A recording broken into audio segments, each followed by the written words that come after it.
How are things? Things vary depending on the day and the time of day. There can be some days where things feel relatively normal for a period of time, and other days where it can be pretty awful, in all honesty.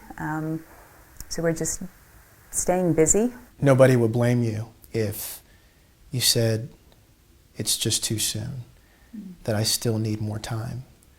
But you decided to get involved with this project. Why? There's been a lot of different groups and projects that have approached us and other families, but this one spoke to us on a very personal level in terms of being about hope and a positive move forward.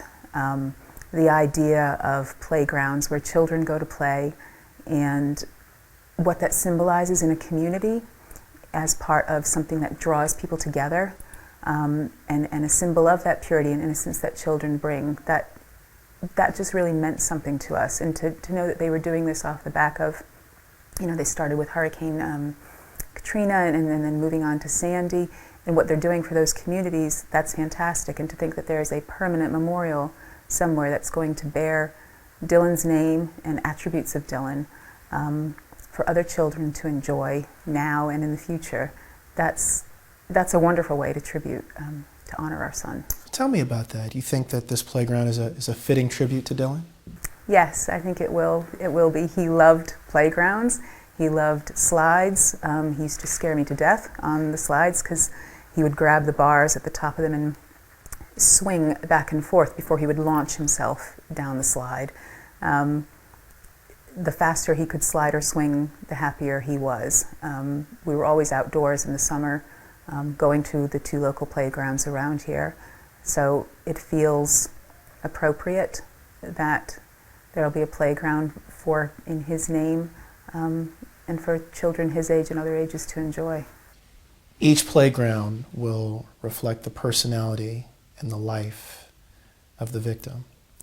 What's Dylan's playground going to look like? Dylan's playground, we hope will have a lot of purple in it, as that was his favorite color. He also enjoyed the slides, especially twisting, curly slides, so we're hoping to have some of those. And certainly something to do with butterflies, because that's become our symbol for Dylan. So whether it's butterfly bushes or something that will attract butterflies to the playground, but certainly purple and green and white to represent Sandy Hook. I know now that we're sitting and we're having discussions about playgrounds and the tributes. When you think about all that's happening right now, is there any good that can come of this tragedy? Oh my gosh, I certainly hope so. I would hate to think that it will forever remain a senseless tragedy. That's something I absolutely refuse to accept.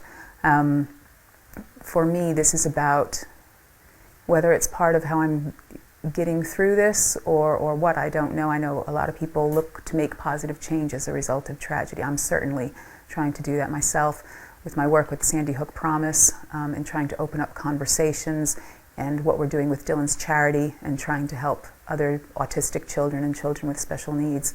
I don't want other people to have to go through this. There's far too much violence in our nation, and anything we can do to help prevent that in future or make something different so that other parents don't have to go through this, that's certainly where I'm focusing all of my effort at the moment. It can't just be a senseless tragedy. It has to be something good come from it.